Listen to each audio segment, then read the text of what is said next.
जय श्री कृष्णा, राधे राधे। आज इस वीडियो में हम आपको सुनाने जा रहे हैं अजा एकादशी व्रत की कथा के बारे में। दोस्तों, अर्जुन जी ने अपने मित्र अपने प्रभु भगवान श्री कृष्ण से कहा, हे पुंडरीकाक्ष, मैंने श्रावण शुक्ल एकादशी अर्थात पुत्रदा एकादशी का सविस्तार वर्णन आपके मुख से सुना है। अब आप कृपा करके मुझे भाद्रपद मास के कृष्ण पक्ष की एकादशी के विषय में भी बतलाइए। इस एकादशी का क्या नाम है, इसके व्रत का क्या विधान है और इसे करने से किस फल की प्राप्ति होती है। तब श्री कृष्ण ने अपने मित्र से कहा कि हे कुंती पुत्र, भाद्रपद मास के कृष्ण पक्ष की एकादशी को अजा एकादशी कहते हैं।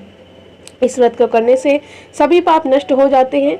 इस लोक और परलोक में मदद करने वाली इस एकादशी के व्रत के समान संसार में कोई दूसरा व्रत नहीं है।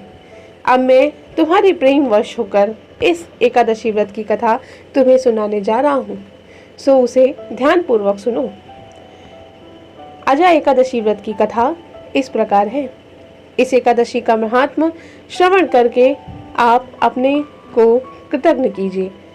पौराणिक काल में भगवान श्री राम के वंश में अयोध्या नगरी में एक चक्रवर्ती राजा हरिश्चंद्र नाम के एक राजा हुए थे।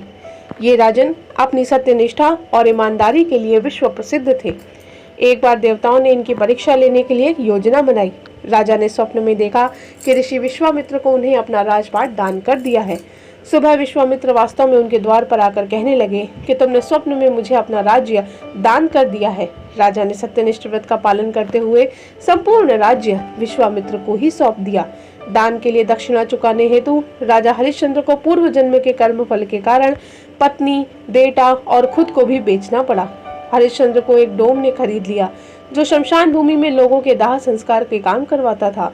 स्वयं वह एक चांडाल का दास बन गया और उसने उस चांडाल के यहाँ कफन लेने का काम किया, किंतु उसने इस आपत्ति के काम में भी सत्य का साथ नहीं छोड़ा।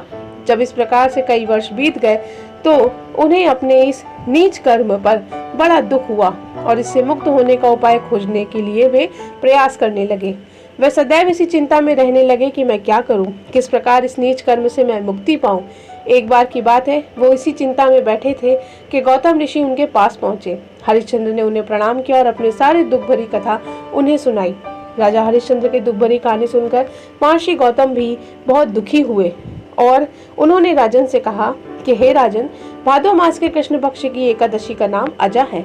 तुम उस एकादशी का विधान पूर्वक व्रत करो तथा रात्रि में जागरण करो, इससे तुम्हारे सभी पाप नष्ट हो जाएंगे। महर्षि गौतम इतना कहकर आलोक हो गए और अजा नाम की एकादशी अपने आने पर राजा हरिश्चंद्र ने महर्षि के कहे अनुसार विधि विधान पूर्वक उपवास तथा रात्रि जागरण किया। इस व्रत के प्रभाव से राजा के सभी पाप नष्ट हुए। उस समय स्वर्ग में नगाड़े बजने लगे और पुष्पों की वर्षा होने लगी। उन्होंने अपने सामने ब्रह्मा, विष्णु, महेश तथा देवेंद्र आदि देवताओं को खड़ा पाया। उन्होंने अपने मृतक पुत्र को जीवित तथा अपनी पत्नी को राजसी वस्त्रों और आभूषणों से परिपूर्ण देखा।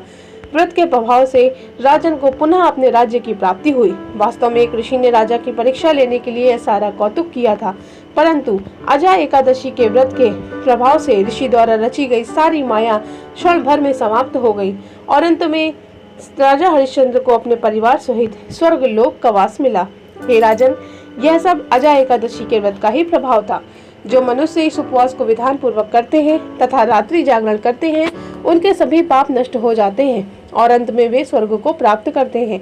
इस एकादशी के व्रत की कथा के श्रवण मात्र से ही व्यक्ति को अश्वमेघ यज्ञ के फल की प्राप्ति होती है। बोलिए श्री हरि विष्णु भगवान की जय। एकादशी मैया की जय। हे भगवान विष्णु, जैसे आपने अपने मित्र, अपने भक्त श्री अर्जुन पर कृपा करी, अपने बाकी भक्तों पर कृपा करी, वैसे ही ये कथा बोलने वाले, सुनने वाले तथा कहने वालों पर भी अपनी कृपा बनाए रखिएगा। दोस्तों, अजा एकादशी व्रत की कथा पूर्ण हुई। आशा करते हैं कि आपको ये वीडियो पसंद आई होगी। वीडियो पसंद आई हो तो कमेंट में जय श्री हरि जरूर लिखें। आने वाले त्योहारों की विस्तृत जानकारी के लिए हमारे चैनल से जुड़े रहें। जय श्री कृष्णा।